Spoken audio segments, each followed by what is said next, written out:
भारत अपनी रक्षा क्षमताओं को बढ़ाने के लिए निरंतर नई और उन्नत तकनीकों पर काम कर रहा है।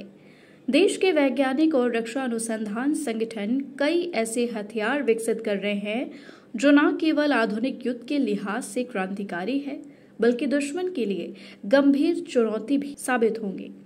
भारत अब हाइपरसोनिक हथियारों के क्षेत्र में बड़ी छलांग लगाने जा रहा है। डीआरडीओ दो प्रमुख तकनीकों पर काम कर रहा है: हाइपरसोनिक ग्लाइड व्हीकल और स्क्रैम जेट इंजन वाली क्रूज मिसाइल। ये मिसाइलें 5 से 7 मैक की रफ्तार से उड़ेंगी, यानी आवाज की गति से 5 गुना तेज। इससे दुश्मन के लिए इन्हें रोक पाना लगभग नामुमकिन हो जाएगा। ग्लाइड व्हीकल का परीक्षण अगले 2 से 3 वर्षों में पूरा होने की उम्मीद है, जबकि स्क्रैम जेट सिस्टम की सफल टेस्टिंग भी हो चुकी है। ये मिसाइलें आने वाले समय में भारत की स्ट्राइक क्षमता को कई गुना बढ़ा देंगी। डीआरडीओ ब्रह्मोस मिसाइल का अगला संस्करण ब्रह्मोस एनजे विकसित कर रहा है, जो पुरानी ब्रह्मोस की तुलना में हल्की और कॉम्पैक्ट होगी। इसका खास फायदा ये होगा कि इसे तेजस जैसे हल्की फाइटर जेट में भी फिट किया जा सकेगा। मतलब भारत की पूरी वायुसेना अब ब्रह्मोस जैसे मारक क्षमता से लैस होगी, जिससे दुश्मन के लिए हर लड़ाकू विमान खतरा बन जाएगा। ब्रह्मोस एनजी की टेस्टिंग भी जल्द ही शुरू होने वाली है और इसे 2024 से बाजार में लाने की योजना है। भारत अपनी long range surface to air missile system पर तेजी से काम कर रहा है, जिसे कुशा प्रोजेक्ट के तहत विकसित किया जा रहा है। इस सिस्टम का नाम है सुदर्शन चक्र।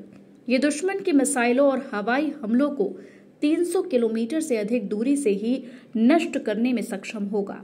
ये सिस्टम भारत के एयर डिफेंस को काफी हद तक आत्मनिर्भर और सुरक्षित बनाएगा। भारत अपनी 5वीं पीढ़ी के लड़ाकू विमान AMCA पर तेजी से काम कर रहा है। सरकार ने 2024 में इस प्रोजेक्ट को मंजूरी दी और 120 एयरक्राफ्ट खरीदने की योजना बनाई है।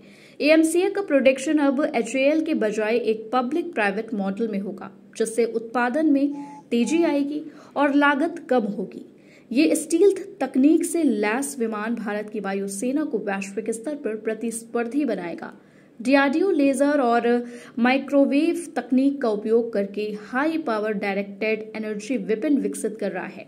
यह हथियार बिना धमाके और धुएं के दुश्मन के ड्रोन, मिसाइल और इलेक्ट्रॉनिक सिस्टम को निष्क्रिय कर सकते हैं। आने वाले वर्षों में ये तकनीक भारत की एयर डिफेंस प्रणाली का एक गुप्त लेकिन अत्यंत घातक हिस्सा बनेगी। इससे युद्ध के मैदान में भारत को भारी बढ़त मिलेगी।